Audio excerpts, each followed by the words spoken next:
between them. Staff are socially distanced in the room. We have our masks. We'll use the conference call line and also Zoom for our meeting this morning. I just wanted to give you an update. During yesterday's commission staff meeting, we had 3 topics for discussion. We received an update about the COVID-19 vaccine rollout. We discussed legislative issues, and then commissioners learned about a new Department of Corrections initiative called the Next Step Unlocked, which is a partnership with WSU Tech, Goodwill Industries, and also the Department of Corrections. Right now, I would like to share a short video with you about the Safe Operating Grant program that we had here in Sedgwick County. So one moment.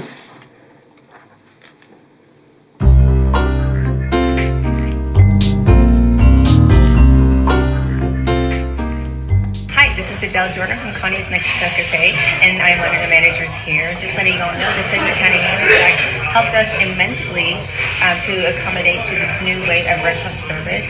As you can see, we got some beautiful dividers with the help of the county, and we were also able to get lots of beautiful, nice, sturdy signage for our new curbside service and some banners for the front of the restaurant. And we also were able to get a handheld device so we could do credit card transactions out in the parking lot. That was a big help. And of course, constantly having to buy gallons and gallons of Lysol concentrate since we're having to clean the menus after each use, salt and pepper shakers. Yes, so please wear your mask and support local. And thank you, Sedgwick County. Hello, my name is Amanda Jolly and I'm with Mirror Memories Photo Booth. I received the CARES Act funding and it was very easy to apply for. I'm very blessed to have gotten it. Something that I did with the CARES funding grant, I bought another photo booth so I was able to expand into a new market. With this particular photo booth is a drop and go style, so it definitely helped us be able to be at events without being there physically, which is a big plus for us. So I'm very blessed and thankful to have received this grant. It was a very easy process and I very much appreciate it. Hi, my name is Jennifer McDonald and I am the owner of Jenny Dawn Cellars. We're a winery here in Wichita, Kansas. We were a recipient of the CARES Act program through Sedgwick County. We received PPE, so masks and hand sanitizer. We are grateful for everything that Sedgwick County is doing to help small businesses. Thank you. Hi there, my name's Tara Alonzi and I actually represent the Alonzi Group at Keller Williams Signature Partners. And I am making this video today to give you a brief description about my experience with the Sedgwick County CARES Act. The Sedgwick County CARES process for obtaining the grant was extremely easy. The staff was all very, very helpful. And it was a very smooth and easy process for me. And we are very, very, very appreciative of everything that our community has done for us going through the light of the pandemic.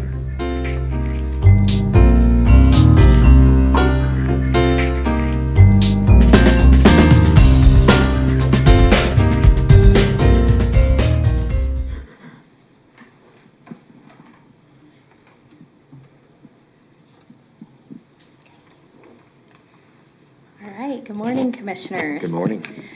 So just briefly, I want to say thank you to our communications team and to our partners in the community for putting together that video to highlight our Safe Operating Grant Program. As we put out through a news release last week, we are in the final stages of wrapping up that program, and we just wanted to do a quick report out for you, obviously to show you that impact, but also to tell you how many individuals we were actually able to assist. We had nearly 1,300 small business and nonprofit grants that were awarded.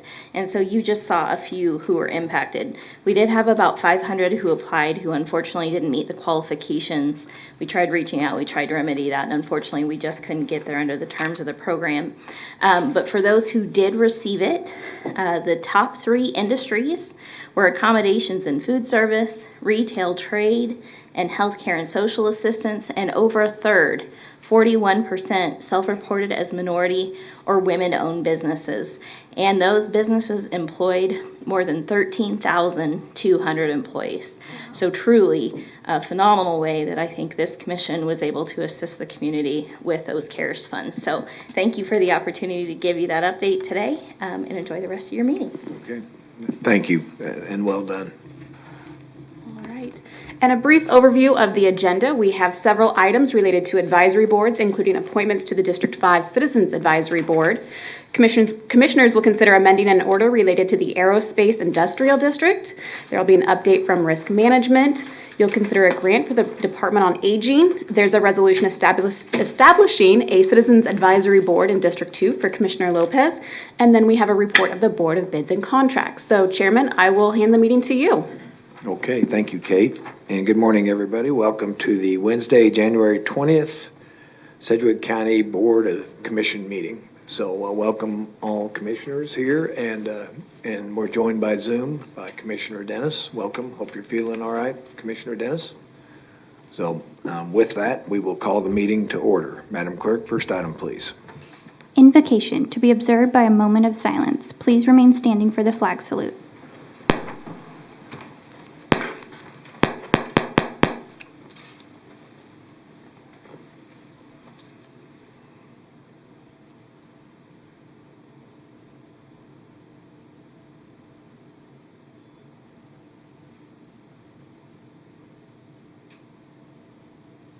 Thank you.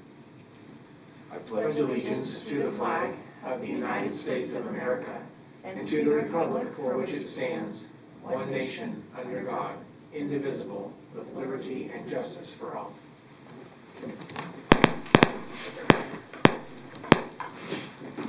Okay, thank you, everybody. Madam Clerk, next item, please. Roll call. Commissioner Lopez. Present. Commissioner Dennis. Present. Commissioner Howell. Present. Commissioner Cruz. Present. Chairman Meitzner. Present. Next item, please. Public agenda. Commission, we received one email yesterday, and anybody could have responded, or we could have staff respond. It's one that we're going to get a bunch of. Is where do I go to get registered for to try to get the vaccine, and whatever age and what group they're in. So, if communications can please respond back to that email. But other than that, do we have anybody signed up for public speaking? No, we do not. Okay. So with that, I'll make a motion that we receive and file the public agenda. Sorry, Commissioner Cruz. I just wanted to let staff know that I did reach out to Stella. That phone number, though, is incorrect, so she'll have to be reached out by email. But I'll second your motion. Okay, thank you. Thanks for the response. So there's a motion, a second, to receive and file the public agenda. Comments? Any other? Being no other comment, Madam Clerk, please call the roll. Commissioner Lopez. Aye. Commissioner Dennis. Aye. Commissioner Howell. Aye. Commissioner Cruz. Aye. Chairman Meitzner. Aye. That was kind of awkward. Said no other comment about the public comments, but works out. Okay. Next item, please. Appointments. Item A, accept the resignation of Denise Romero from the Sedgwick County 4th District Citizens Advisory Board. And Mr. Papoon. Thank you, Mr. Chairman. Mike Papoon, County Councilor. If it pleases the Commission, we can handle items A and B together. They both involve Commissioner Cruz's Citizens Advisory Board. Item A is the resignation of Denise Romero from Commissioner Cruz's board. And item B is a resolution appointing Jamie Buster to the same board. Resolution's in appropriate form, so we'd ask that you accept the resignation of Denise Romero and appoint Jamie Buster to her board. Okay. Commissioner Cruz. Thank you, Chairman. Thank you, Mr. Papoon. First, I would just like to thank Denise for her service. She provided some much needed a valuable voice, and so I'm sorry to see her go, but she served her time, and I would like to thank Jamie Buster for stepping into this role. She works for the city currently, and so she will have a nice perspective that I'm looking forward to hearing from. So I will make a motion to take take the recommended action of item A and B. Okay, I'll second that. Madam, any other comments? Being none, Madam Clerk, please call the roll. Commissioner Lopez. Aye. Commissioner Dennis. Aye. Commissioner Howell. Aye. Commissioner Cruz. Aye. Chairman Meitzner. Aye. Madam Clerk, next item, please. Item C, resolution appointing Kim Daly to the Sedgwick County Mental Health Advisory Board. Okay, Mr. Papoon. Yes, Mr. Chairman, this resolution is to appoint Commissioner Howell's, one of Commissioner Howell's 3 appointments to the Sedgwick Sedgwick County Mental Health Advisory Board. This is a 15-member board.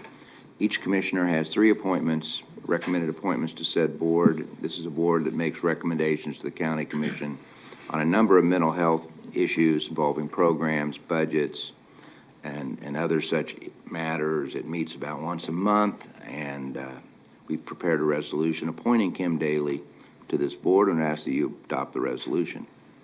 Okay. Commissioner Howell? Well, thank you, Mr. Chairman. Just wanted to say thank you to Kim Daly for volunteering to do this.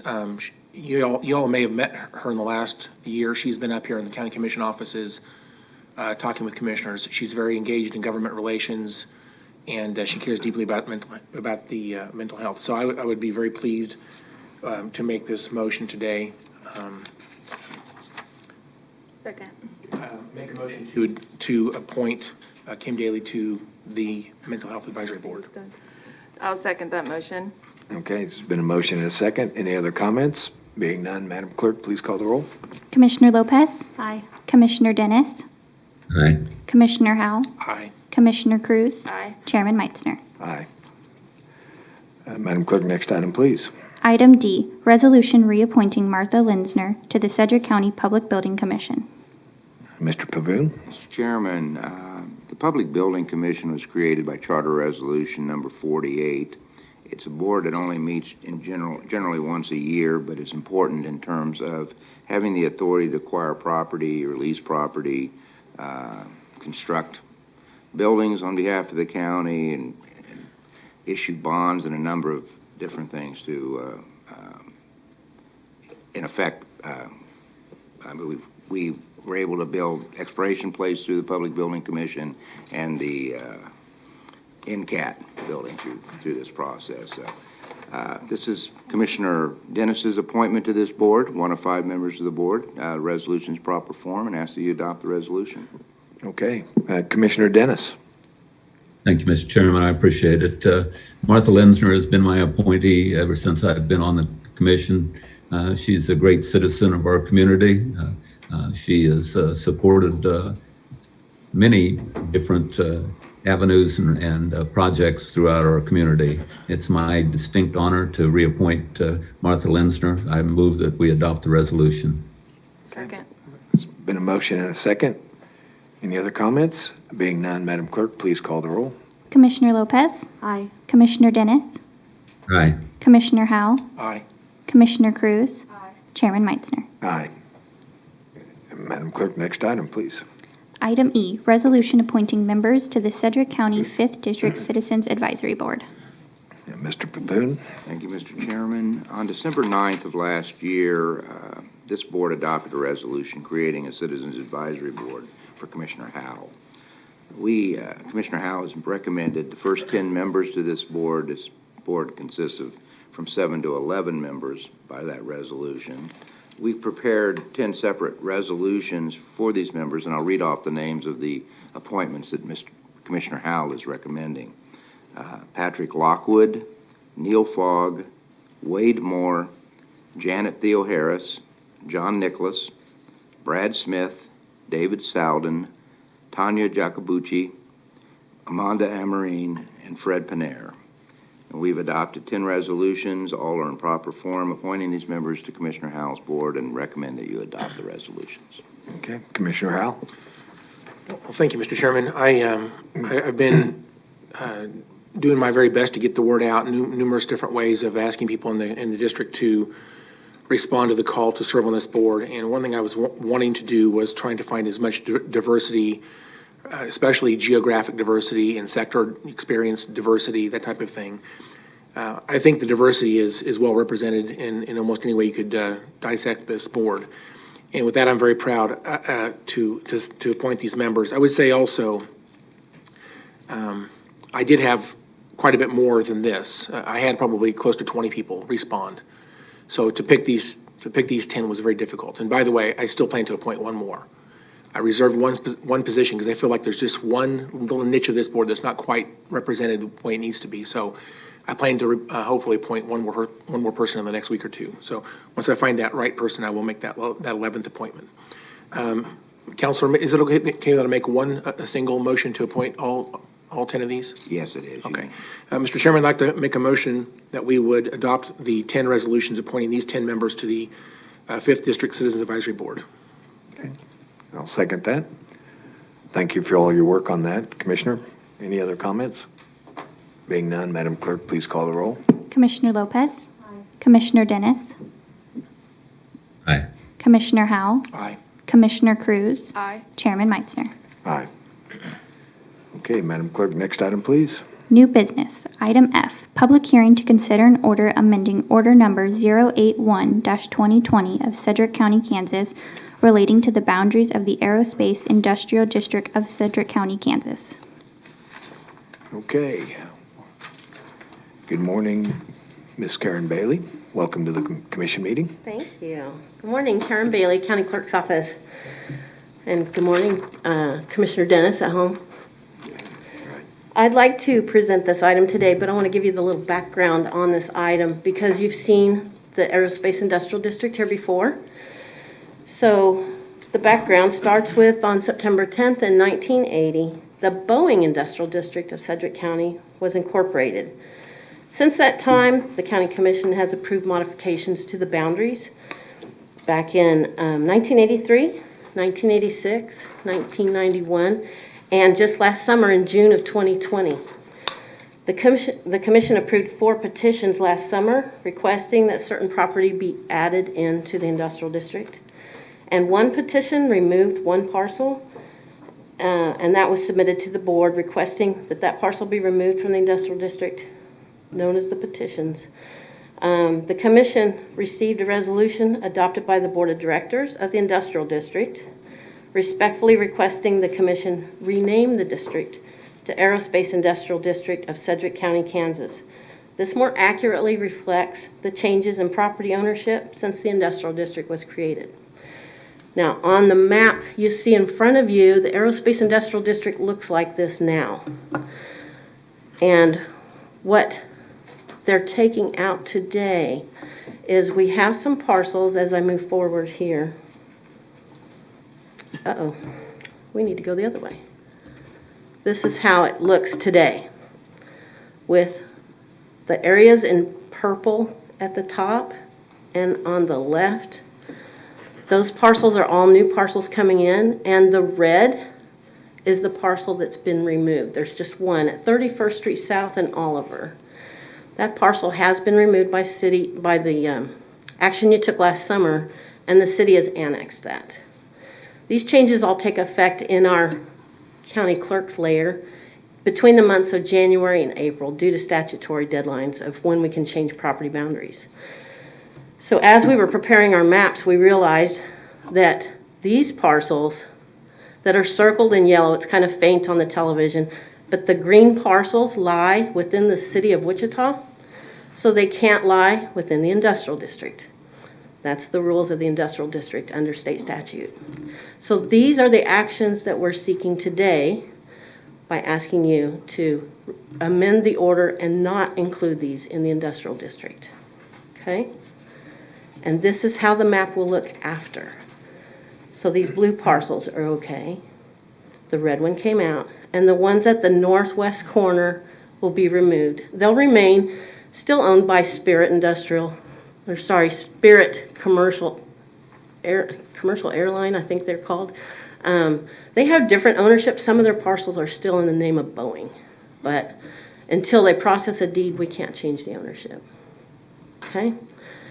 Our recommended action is that you hold a public hearing, open that hearing and accept any comments, close the public hearing, and then take action.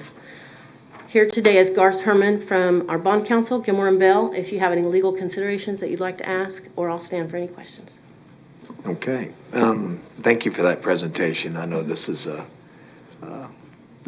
50 years of industrial district work, so and it flows back and forth a little bit, but thank you for the presentation. Is there any other comments before we open up for public comment?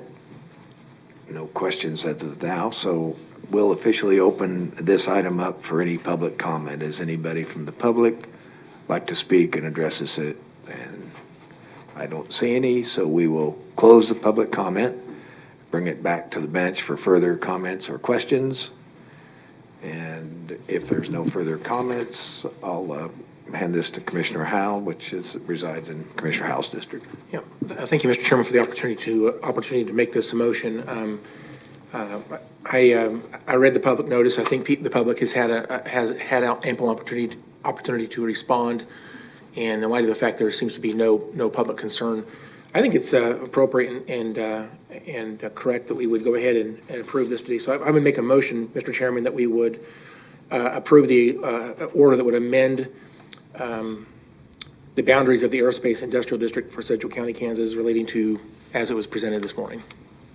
I'll second that. I'll just comment that I think it's a wise decision also to change the name of the district, which is good part of this. So we're doing a lot of cleanup work on this. So thank you. I'll second that. Any other comments? Being none, Madam Clerk, please call the roll. Commissioner Lopez? Aye. Commissioner Dennis? Aye. Commissioner Howell? Aye. Commissioner Cruz? Aye. Chairman Meitzner? Aye. Thank you, Karen. Thank you, Garth, for helping for all the work you do. Madam Clerk, next item, please. Item G, update on the risk management program and adoption of the 2021 safety slogan for Sedgwick County employees. In 2021, make safety number one. Okay. Good morning, Ms. Wingo. Good morning, Commissioners. Elizabeth Wingo, your Risk Management Coordinator. So back in December, I presented to you all during a staff meeting, and we laid out a 5-year safety programming plan. And today I have the pleasure of coming back to you and providing our first update on that plan. Okay. Does Commissioner Dennis have access to this? Yes, he does. Okay, thank you. On the list, you'll see the items that we talked about wanting to address and complete during 2021. The first item there is the Employee Safety Perception Survey. In association with IMA, we have developed an employee safety survey. This survey will help us collect data on safety throughout the county to allow us to be data-driven in determining training and programming needs for safety in Sedgwick County. Last week, we launched the pilot of this survey with great success. And then later today, we will be launching this wide to all of our employees at Sedgwick County. So employees should expect to receive an email from their supervisors today and later this week advising them how to complete this survey. And then we'll also be utilizing some functions through our communications department to help push this survey as well. We're hoping to keep this survey open through the end of February, and then we'll start analyzing the results and start making some programming decisions.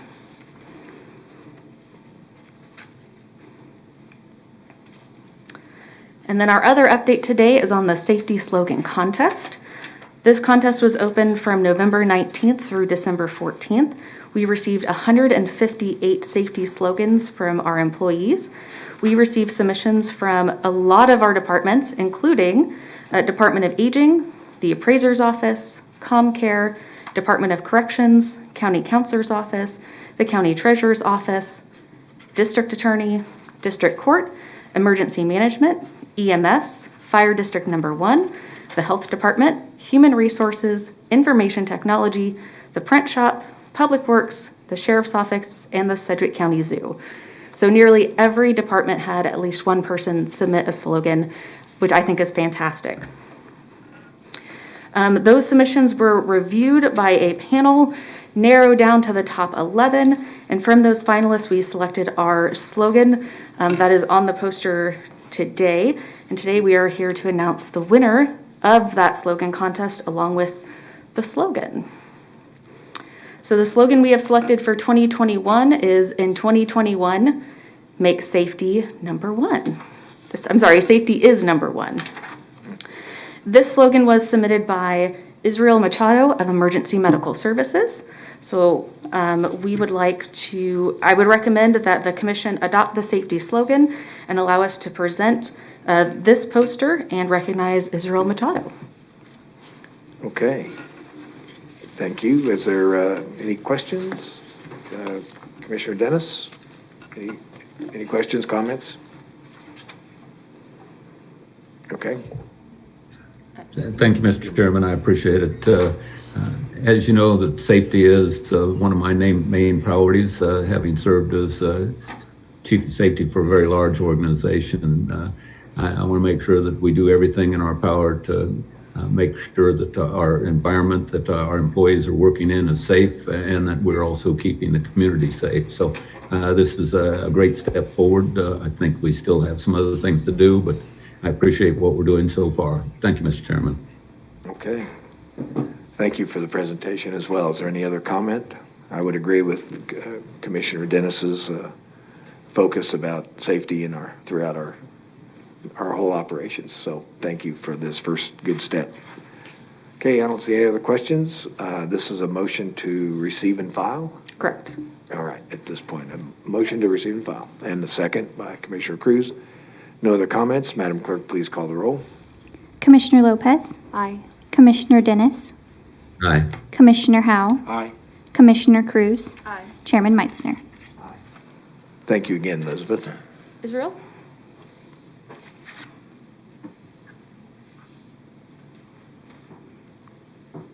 No.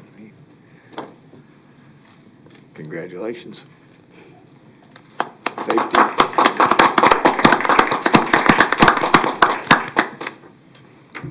Would you like to say anything? How you had a vision for this? You want to say anything? Was it a dream or a vision? Well, working in this line of duty, we just want to make sure that people are safe and provide the best of our abilities.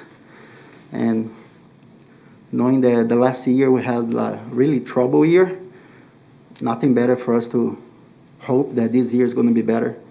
And the first step is to make everybody safe. So God bless everybody. Okay. Thank you. Very, very nice comments. Okay. Thanks again, Elizabeth. And we will, we've received and filed. We called the roll. Okay. Madam Clerk, next item, please. Item H, consideration of a grant from the Wichita Area Metropolitan Planning Organization in the amount of $178,252 for funding of a comprehensive operations and technology feasibility study and implementation. Good morning, Annette. Welcome to the Commission. Good morning, Commissioners. Annette Graham, Department on Aging. Wichita Area Metropolitan Planning Organization distributes transportation funding each year according to the Metropolitan Transportation Plan, which is updated every 5 years. Annually, the Transportation Improvement Plan is adopted and details the funding to be distributed to each agency and program listed in the MTP. During the last MTP development, Sedgwick County Department on Aging was programmed into year 2023 for a comprehensive operations and technology feasibility study and implementation plan. WAMPO staff contacted our department late in the fall to see if there was interest in moving the project up to 2021. And we said, yes, we were interested in doing that. The comprehensive operations and technology feasibility study will assess service characteristics such as hours of service, geographic area served, the operating model currently used, a mix of in-house and contracted operating service provision, the technology in use, and its setup. This study will be contracted out. There will be an RFP. We have worked extensively with the WAMPO on the development of this project and discussions with them about that. And there was great support for this and interest in doing this to increase the efficiency of services. So based on the results of that study, when it is completed, the service characteristics operating model will be modified and a plan will be developed to implement to meet the needs of Sedgwick County residents in the most efficient way. Purchases of things such as technology, equipment, or vehicles may be needed to carry out the change. It will all depend on what comes from the study and the implementation plan. Sedgwick County's project was programmed for $178,252 in grant funding. It does require a 20% match, which is $44,563. The study is estimated to come in at a cost of around $80,000, and the implementation of new technology or vehicles is estimated to be $142,815. Detailed implementation plans will be finalized after the completion of the study. So the total amount with the grant of $178,252, required match $44,563, is a total of $222,815. This is expected to take a 2-year time frame. It is expected to be able to start the study around June of 2021 and hopefully be completed this year with the implementation and detailed plan to begin next year. So for this year, we are asking for additional budget authority, if this is approved by the Commission, a budget authority of $80,000 in contractuals for 2021. There is sufficient match funds already programmed into our budget for 2021. It is anticipated that study, as I said, will begin in 2021, implementation phase in 2022. Budget authority and match will be programmed in the 2022 budget during this budget submission process. The expected outcomes are improved transportation model. We want to be able to modernize, look at our services, modernize that, and improve efficiency, improve access using the best technology, and with potential purchase of new equipment or vehicle. So based on that, I would recommend that you approve this grant application and establish the budget authority, authorize the chairman to sign all necessary documents. And I would be happy to answer any questions. Okay, Annette, thank you for the presentation and for the briefing that we've had as well. So, Commissioner Cruz? Chairman, thank you, Annette, for being here today. As always, you provide great service, and the information that you gave us around the number of riders. Do you have the 2020 numbers yet for how many people utilize this program? I do not have those with me, but I can certainly get that for you. I'm sure they're still working on that data. Yeah, sure. So that would be interesting, because it seems like, over the last 3 years, we've kind of fluctuated around, from 6,000 to 8,000 rides. That's not actually individuals, though. So can you just, for the public, how do people access this program?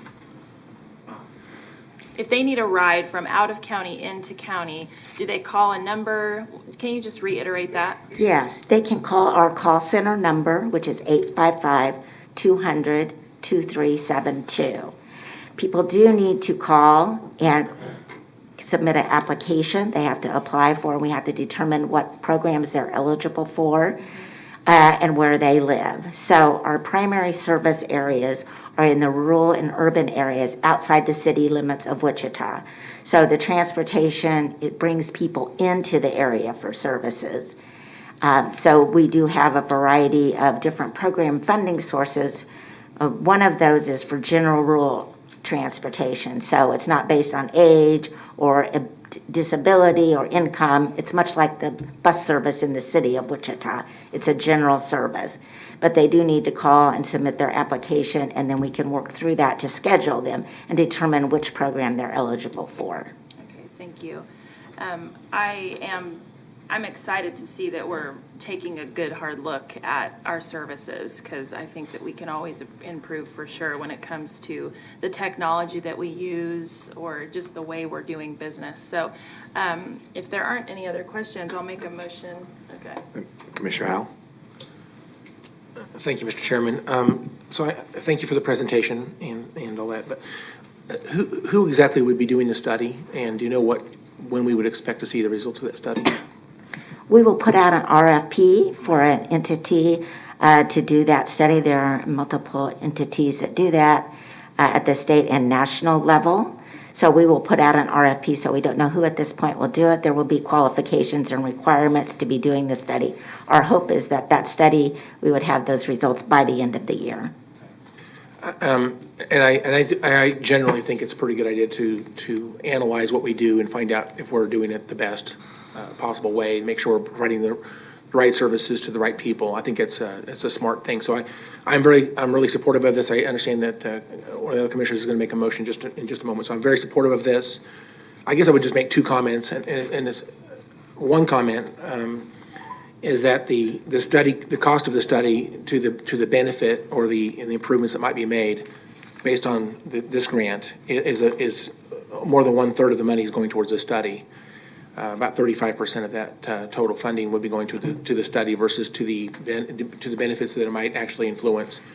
And to me, that's a little bit out of balance. I think that's unfortunate that it's such a large amount of money for the study relevant to what it's probably going to impact. And the second of all, I think it would have been good to include the Agent Advisory Board, allow them to help identify problems that they know of, help them, allow them to help, if you will, define the scope of the study. And I think they should be included in this process.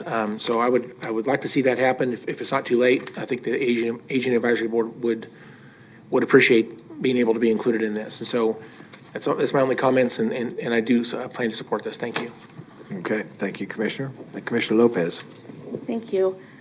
After they get approved for these rides, how much notice do they have to give before they can get a ride? Is it the same day, the day before? The day before. The day yes, before. 24 hours. And is this information located, I'm assuming, on the county website under, do you know what tab it would be under if anybody was trying to find it? Sedgwick County Department on Aging. On Aging, okay. And then is it also put out in multiple languages? I know, I'm pretty sure that we have it in Spanish. Okay. Yes. All right, perfect. Thank you so much. Okay, I don't see any other questions. Commissioner Cruz, you can make a motion? Just waiting. Oh, I'm sorry. No, Commissioner Dennis? I just wanted to make sure Commissioner Yeah, Dennis didn't have any questions. thank Okay. you. Yeah, So I make a motion to approve the Wait. project. I think Commissioner Dennis, do you have a comment? I'm sorry, this is kind of awkward here. No, that's fine. For some reason, my camera just quit working right, and I got it back, so I thought I was working on. I apologize. Okay, all right, okay. Just wanted to make Right. sure we didn't miss you. Right. I will make a motion to approve the project programming request and authorize the recommended actions. I'll second that. Okay, been a motion and a second. Any other comments? I don't see any, so Madam Clerk, please call the roll. Commissioner Lopez, Aye. Commissioner Dennis, Aye. Commissioner Howell, Aye. Commissioner Cruz, Aye. Chairman Meitzner. Motion carries. Thanks again. And good luck with the study. Madam Clerk, next item. Item I, resolution establishing a Citizens Advisory Board in the Sedgwick County Commission District of Sedgwick County. Mr. Papoon. Thank you, Mr. Chairman. The resolution before you this morning is similar to other resolutions that the county has for creating Citizens Advisory Board. This particular board is for Commissioner Cruz and the citizens of the 2nd Commission District. Give you a little I'm background. sorry, Mr. Papoon, you mean Commissioner Lopez? Oh, I'm sorry, Commissioner Lopez. I apologize. I'm very sorry, Commissioner Lopez. No worries. Commissioner Lopez, Citizens Advisory Board and the citizens of 2nd District. The composition of the board is not less than 7 members, no more than 12 members. A quorum will be 4 members, and they're all upon the recommendation of Commissioner Lopez. The composition of the board will reflect the demographics of the citizens of the district, including geography, gender, ethnic and racial diversity, neighborhood, business, and community interests. And all the members of the board must be residents of the second district. This board gives advice and recommendations to Commissioner Lopez. Some of the functions and responsibilities of the board are to review capital improvements and planning issues, look at and make recommendations regarding local traffic concerns, formulate programs within the district to encourage and strengthen citizen involvement, advise the 2nd District Commissioner regarding appointments to other county advisory boards, and members of these citizens advisory boards can be on other county boards. Create ad hoc committees, work closely with cities and neighborhood organizations to overcome obstacles that these groups might have. Serve and as an informal ombudsman for the citizens of this district, and serve as a vehicle for citizen involvement, education, and input to address issues of concern for the district and the community. The resolution is in proper form, and we'd ask that you approve the resolution adopting a Citizen Advisory Board for Commissioner Lopez in the 2nd District. Okay. Commissioner Lopez.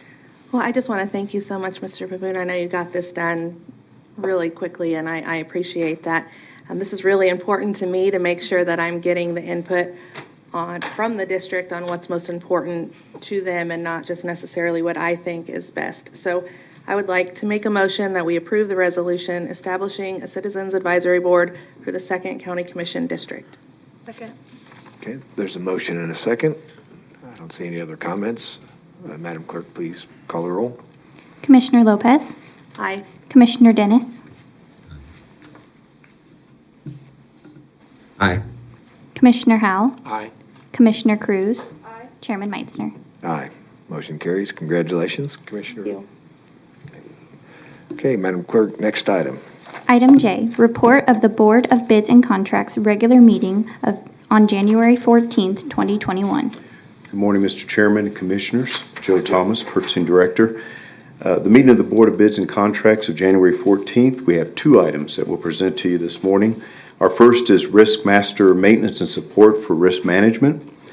And this recommendation is to accept the quote from Computer Sciences Corporation for a 3-year contract in the amount of $72,915. Our last item, Information Technology Solutions and Services for various departments. And the recommendation is to utilize the Omnia Partners contracts. First one is 201-8011-01, and that's with CDW Government, LLC.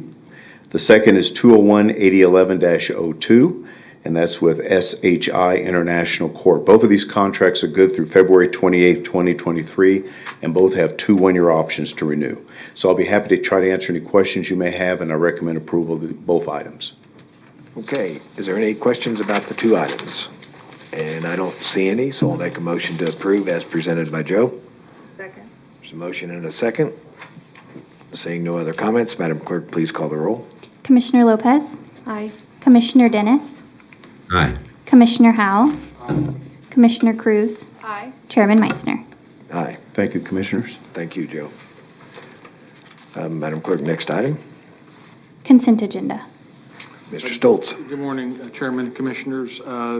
Recommend approval of consent items K through X this morning, X-ray. Okay. Is there any questions or comments? The Commission, you've had a chance to review. Commissioner Howell.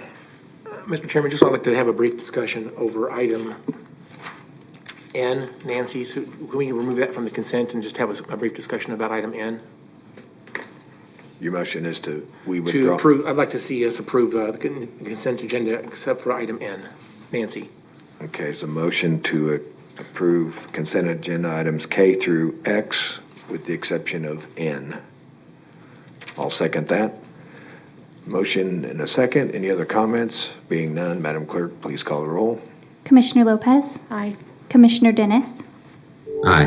Commissioner Howell, Aye. Commissioner Cruz, Aye. Chairman Meitzner. Aye.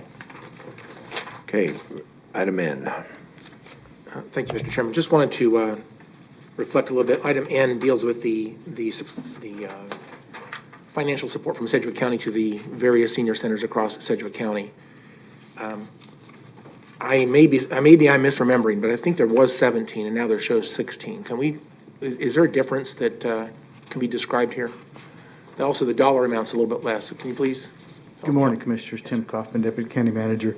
We have one senior center that is still completing some of the requirements related to a performance improvement plan, and once they've accomplished that, we'll bring that contract before you, and that will get the total trued up as well. So assuming that that's approved at some point, would that bring us back to level funding from previous years? Yes, sir. I'll just make a comment, and I'd like to make a motion to approve item N, but before I do that, I just want to say once again, I think that the senior centers provide a tremendous, important service to this community. Unfortunately, in this pandemic, they've had a lot of struggles trying to provide those services that they normally do provide, but I appreciate what they do. I think that their population that they serve is especially, they need that type of support. And unfortunately, they continue to not have any type of change in funding going back in numerous years. And so I just want to register, if you will, an opinion that I think we ought to look at this and possibly change their funding to something a little more helpful to them, especially based on the 1986 ballot question that said that we can levy up to 1 mil to support services for the elderly across Sedgwick County. So I think that we have a mandate. I don't think we're doing all that we can for them. And I just wanted to say that I think, again, we have a new commissioner on this board. I think it's time for us to review this again. But, Mr. Chairman, I'd like to make a motion we would approve item N. Nancy. Second. Been a motion and a second to approve item N. Any other comments? Being none, Madam Clerk, please call the roll. Commissioner Lopez. Aye. Commissioner Dennis. Aye. Commissioner Howell. Aye. Commissioner Cruz. Aye. Chairman Meitzner. Aye. Motion carries. Okay. Next item, please. Legislative issues. Okay. Legislative, Mr. Akeem. Commissioners, good morning. Akeem Ashford, Communications Director. Just to give you a brief update from yesterday's conversation over staff meeting, we talked about a number of things. I do have an update for you on when the hearing for both the tax bill as well as the Charter Commission will be. So from our conversation yesterday, you all asked for a list of lawmakers, legislators who sit on both the tax committee as well as the Charter Commission. I did send that to both of you all yesterday afternoon. If you need help on that, just kind of double back and we can talk a little bit more about it. For Senate Bill 13, which is the property tax bill, the hearing for that will be next Tuesday, January 26th at 3:30. That will be by, again, WebEx, as Jason Watkins, our lobbyist, mentioned yesterday. So we've got, I think at this point, if I'm still correct, Chairman Meitzner, you had elected to possibly testify during that hearing, but then we were going to talk a little bit more about who else may accompany you on that. Under the Charter Commission, Commissioner Cruz volunteered, and Mike Papoon's going to work to get you language and testifying talking points ahead of next week's meeting. That meeting will also, we believe, be heard on the 26th around 3:30 as well. That'll be in front of the Local Government Committee, which is chaired by Senator McGinn. There was also mention from Commissioner Howell on an issue that you had sent. I'm not sure how we wanted to address that, if we wanted to do that today or not, but I did receive that email, Commissioner, and have been looking over it with Mike as well. There's really no update on the federal legislative platform at this point. Our notes from a couple of weeks ago, I sent over to Tom. Tom's working on that, and we'll get that to Jim to finalize our federal legislative platform. Jim will add a couple of other things and notes that he has, and then get that back to us to get to you to kind of finalize. That is all I have at this point. We'll stand for any questions that you may have. Okay. Well, thanks for the update. We did receive a handout from Commissioner Howell. Do you want to comment on that?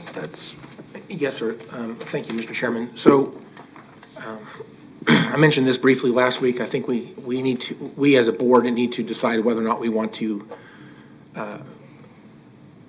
start a legislative effort to change the way the election commissioner is appointed in the 4 largest counties of our state. Currently, there's a population threshold, and once those counties hit that threshold, it changes the way that those commissioners are appointed. The Secretary of State of the state of Kansas makes the appointment for Shawnee, Wyandotte, Johnson, and Sedgwick County.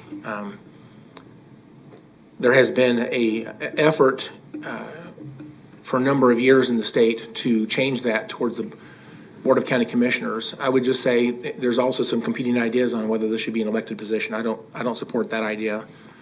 I do think that the Board of County Commissioners would make some sense because, again, we are funding the office. We ought to have ability to work with the election commissioner to our satisfaction, to make sure that that the office is running the way we would like it to see it run. But the reality is, let me just say, I'm very pleased with the election process we went through this last year. I think that the office did a tremendous job.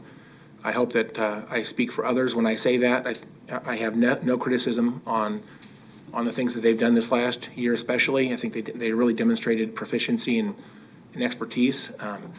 I would love to see that type of tremendous service continue to go forward. Unfortunately, I think that the Secretary of State has other ideas for Sedgwick County, And with that in mind, I think it's important that we have ability to have some direction on how that person is appointed. There have been efforts by other counties in the past to bring this to the Board of County Commissioners. That effort has failed in the years past, but I think for Sedgwick County, this has now become a little bit more urgent. And full disclosure, I mean, just say that should this legislation ever pass, because I am related to the election commissioner through my spouse, I would probably not want to vote on that. I would recuse myself. But I do think, in principle, this is something I would support. I think that the principle of who makes the appointment, again, I'm not loyal to anybody. I don't think that this has anything to do with my relationship in any way, but I do think it's important that the Board of County Commissioners has a voice. And I do believe that this is better legislation, or better policy for our state, that we would have the opportunity to have a voice on how this person is appointed. So with that, I would like to, I did hand out a copy of Senate Bill 229, which was from the previous session. And I did contact a couple of legislators, primarily in the Senate, to briefly discuss this and see whether or not there would be support. And so far, the folks I've spoke with said that they would be very interested, I think, in seeing this move forward. So I think there's a possibility that we could add this to our platform and push this forward. And this might be the year that this would be more successful, considering some of the things that are going on. So with that, Mr. Chairman, I would like to have a discussion related to the Board of County Commissioners taking up this initiative at this time. Otherwise, if we don't have support from the county, then it certainly isn't going to happen. So, Chairman, I'd love to see a conversation related to this. Commissioner Cruz. Thank you, Chairman. Thank you, Commissioner Howe, for bringing this up and for giving us this last night.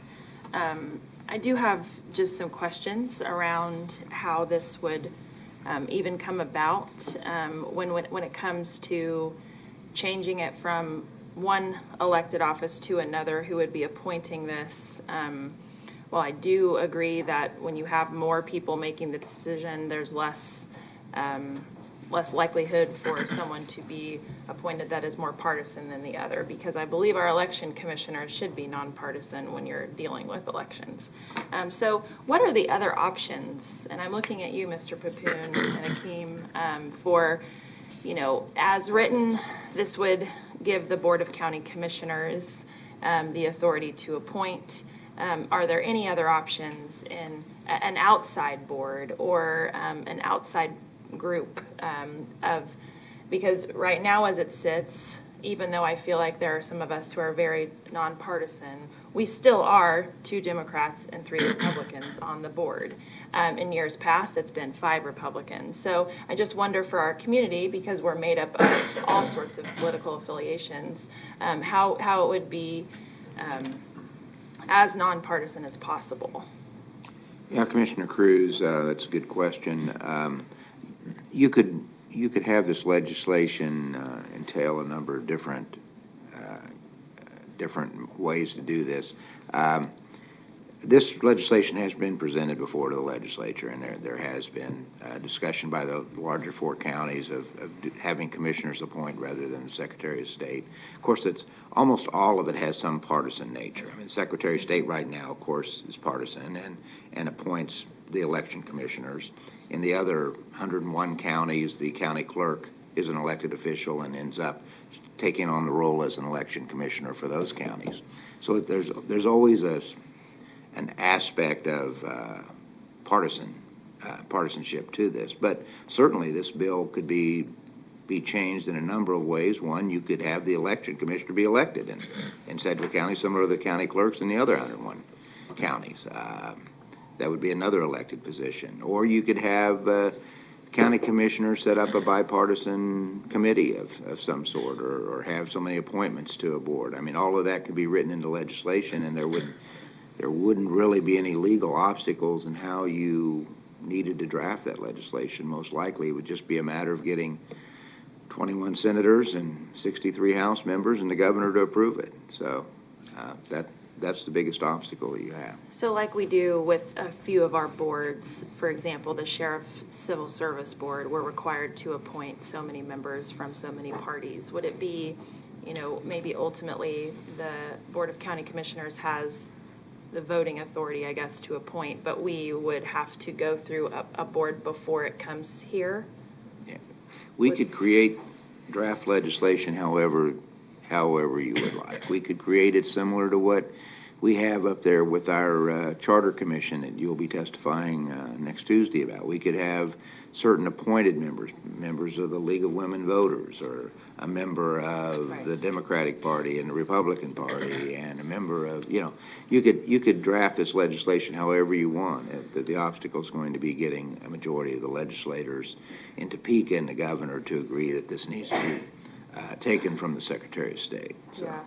I just think the idea is to remove any perceptions that anything is impartial or imbalanced. And that's really, I'm glad that we're discussing this. I don't know that I'm ready to make a decision today without further discussion amongst all of us and legal counsel. I would like to talk to, Shawnee and Wyandotte and Johnson to see how they're feeling about it, my fellow commissioners in those areas. And so that's kind of where I stand on this. I appreciate you bringing it up today, Commissioner Howell. Okay. Commissioner Howell. Thank you, Chairman. So I would just say the personal beliefs of the election commissioner really should be irrelevant. What they think about abortion and guns, frankly, doesn't matter. I think our office has done a really good job of trying to create bipartisan staff, and they cross-check each other. The processes that they follow, they ensure that there's always a mixture of Republicans and Democrats that are working together, so that the office doesn't have any accusations of political bias. And I think that's smart. I don't know if that's required, but it certainly is, I think, the policy of that office, and I think it's very smart. One of the arguments that the Secretary of State has used in the past that would say that there's some fear that in more Democratic-leaning counties that the county commissioners would appoint someone that maybe he wouldn't agree with, that they may politically be on opposite sides of the aisle, so to speak. I would argue, again, if this election commissioner is doing their job correctly, their personal beliefs don't matter. I use the word, not to be offensive to anybody, I use the word process box. Their job is to implement the law and to follow processes and procedures as promulgated by the state, and state statutes. So the personal beliefs really should not matter, as long as they do a good job. Now, the question should be, what's the right person?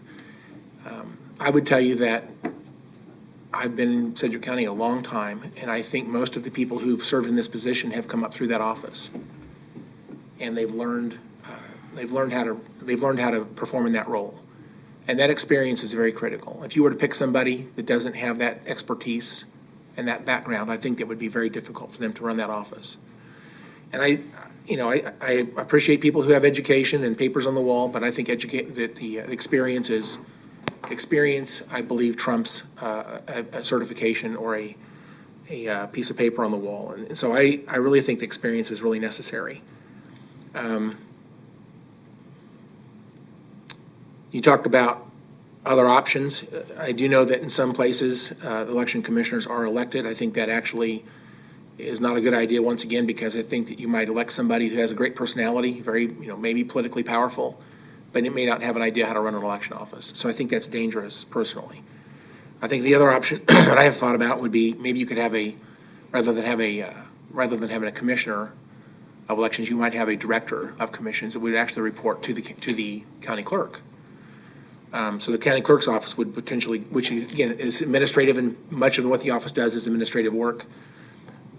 Possibly that the director of elections could be something that would report to the county clerk. But in either case, whether it be the Secretary of State or the county clerk or the Board of County Commissioners, in every case, these folks are elected officials that are ultimately going to make the appointment. And I think that the people we represent can speak through us to make sure that we do our job right in selecting the right person to run that office. The reality is, I think it's better to be done locally. I don't know that someone at this, in Topeka has the awareness and has the expertise to pick someone that is a good fit for Sedgwick County. I think that this board can do a much better job, and I think that Commissioner Cruz made a good point. I think that there's a Bible verse that I love, that there's a multitude of counselors. I think when you have 5 people debating, if you will, about policy, you end up with better policy. So I think that a board is always better than an executive position decision, and that's just my personal opinion. So I think boards are very, very safe for public policy creation. I would just say today is day 10 of the legislative session out of 90. I don't think they're going to hit day 90, by the way. I think it's going to be an abbreviated session because of the pandemic that's ongoing. But I would also say, because they are so limited in their ability to move legislation forward this year, that every single day we delay on making a decision is going to make this much less likely to be successfully going to the governor's desk. Every day matters. So I would encourage us. I sent this out to you yesterday. It's a single page bill. The only thing I would argue that maybe needs to be tweaked in this bill is on lines, again, this is Senate Bill 229, it was from the previous session, but on lines 16 through 18, the sentence that says, such election commissioner shall have been a qualified elector and a resident of the county at least 2 years prior to appointment. I think that sentence should be struck. And the reason I say that is because if it ever does come to the Board of County Commissioners, we need to have the latitude to find the right person, regardless of where they come from. Whether it be in our state or out of our state or in our county or maybe from another county, I think we need to have the ability to find the right person. So I would strike that sentence on lines 16 through 18. I think that is unnecessary restriction, that we don't need that. But with that, I think we need to have a sense of urgency. So to the extent that you want to talk to other counties, I appreciate that. But I would also say they've been on record in numerous previous years of supporting this exact legislation. So we already know their position somewhat by knowing the history of this. And I would just simply say that if we don't make a decision today, then the next time we'll have a chance to talk would be next week. And I don't know that this bill would have very much likelihood of getting through the process if we wait a whole week. So with that, Mr. Chairman, I've made my comments. I think we need to make a decision. Thank you. Commissioner Cruz. Thank you, Chairman. This was sent to all of us at 10 p.m. last night, and while I do agree that we should discuss this, making a decision today I think would be unwise. And so I'd like to defer this if possible. I understand the urgency of this, but this is a really big deal, and to make a decision right now after giving this to us at 10 o'clock last night and then giving us a copy this morning, I don't believe is the best way to go about this. So I don't feel comfortable saying, yes, let's proceed with this right now. And so those are my thoughts on this. Okay. Commissioner Dennis, I recognize. Thank you, Mr. Chairman. I appreciate the opportunity to speak on this issue. If you look at the bill that Commissioner Howell provided, it was actually the bill that we as a commission supported unanimously back, I think it was 2017. And at that point in time, we did not get it through the legislature. The problem that we see is 101 counties in the state of Kansas have the opportunity to figure out who their election commissioner is, but 4 counties do not have that option. But those 4 counties represent about 50% of the elected, of the voters in that state. So what it does is it puts power in the hands of one individual for about half of the elected, the voters in the state of Kansas. If you believe in local control, this is local control. We are very proud here in Sedgwick County. Our election commissioner has been outstanding. We can control it here. The Board of County Commissioners are each elected. We can make the best decision locally. I strongly support us going ahead and moving this forward. Thank you, Mr. Chairman. Okay. Commissioner Lopez. When this was put forth in 2017, I believe was what Commissioner Dennis just said, Was there any other options that you looked at, like creating a board, and this was just decided this was the best option? Or do you have any history on that? I don't believe I was here when that happened, so. We'll be happy to go back and look, Commissioner Lopez. I don't know how far that bill even got during that session. Did it even make it out of a committee? According to Commissioner Howell, it didn't even make it out of committee, so. I don't know that any other options were presented at that time, Commissioner. Okay. Let me just go in there that there have been other ideas been put out in other bill forms in previous years. This is not the only version of this type of bill. There's other versions that are out there. This has been tried numerous years. To be completely honest, the biggest champion of this was Senator Anthony Hensley, who's no longer part of the Senate. He has tried for 30 years to push this idea forward, and he's had numerous versions of this bill. Everything from elections to BOCC appointments. And so I believe that this is not a new idea, but it's never moved forward. And possibly it's because people are content just to leave things alone. I can just tell you, if we leave things alone, then we're going to have things handed to us we may not like. So I think we have a reason to have a voice. And again, this is the one idea that seems to have the greatest support. So if you want to move an idea forward rather than starting from scratch, this is the one that seems to have the most support. And that's the reason why this is what's in front of you today. Thank you. Okay. Again, unaware myself until last night and this morning, but I'd like to visit with members of the other 4 counties. I know a couple of the chairs personally, and or the other 3 counties, I mean, and also out of respect to the current state law with the Secretary of State being in charge, I personally want to visit with the Secretary as well, maybe he feels strongly one way or another, or maybe he doesn't care and would support it. So I'm hesitant to support something that strips the power from one to the other without a little more thoughtfulness from my perspective. So at this point, I would agree to delay this a week to do a little background and then bring it back. Commissioner Cruz. Thank you, Chairman. I just want to be clear. I do support this, but I don't support it as written right now. I would like to see language written that puts a level before it comes to the Board of County Commissioners for an appointment. That's my hiccup with this, is to create, this Board of County Commissioners would create a process that would give us appointees, that would give us the option. They would go through a selection process before it comes here. That's my hiccup. That's what I'd like to see before I would support this language. Thank you. Okay. All right. I don't see any other comments. Chairman, if I could interject. Yes. Just for scheduling purposes, there is no scheduled meeting for next week. This would have to be special on either Tuesday or whatever day the commission decides, or after research is done. The next scheduled BOCC meeting is, I think, February 2.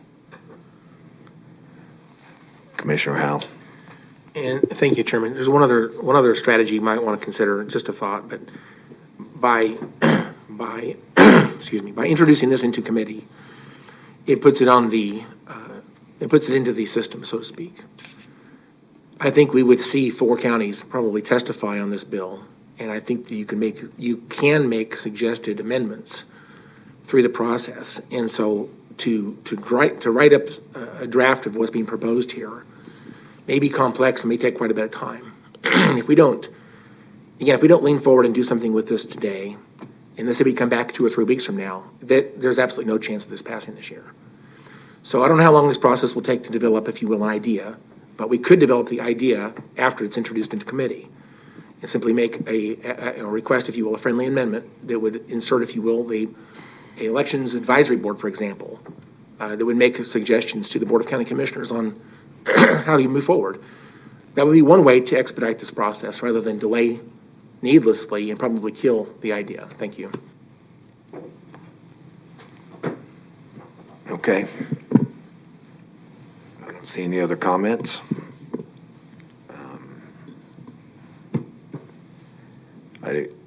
We don't have, at this point, we don't have a motion. So we could receive and file, or we could have a motion. Commissioner Howell? Well, based on comments, Chairman, I don't know that this is going to pass, but I'd like to make a motion. We would have Board of County Commissioners support an effort to move the appointment of the election commissioner to the Board of County Commissioners and have a bill draft similar to Senate Bill 229 submitted into the legislature for consideration. Okay. There's a motion. Is there a second? I'll second. Okay. Motion and a second. Commissioner Cruz? Chairman, I'd like to make a substitute motion. We defer for 1 week. Well, it'd have to be 2 weeks if we don't have a 2 meeting. weeks. There's been a motion. Commissioner Lopez? If we're going to do a special meeting for this, if it's prior to 2 weeks, can we make this a priority to get as much information as we possibly can so we don't have to, I mean, is that possible to make this the priority so we don't have to wait 2 weeks? Sure. We could reach out. I'm hearing that at least a couple commissioners want to reach out to other counties. We could make that a priority.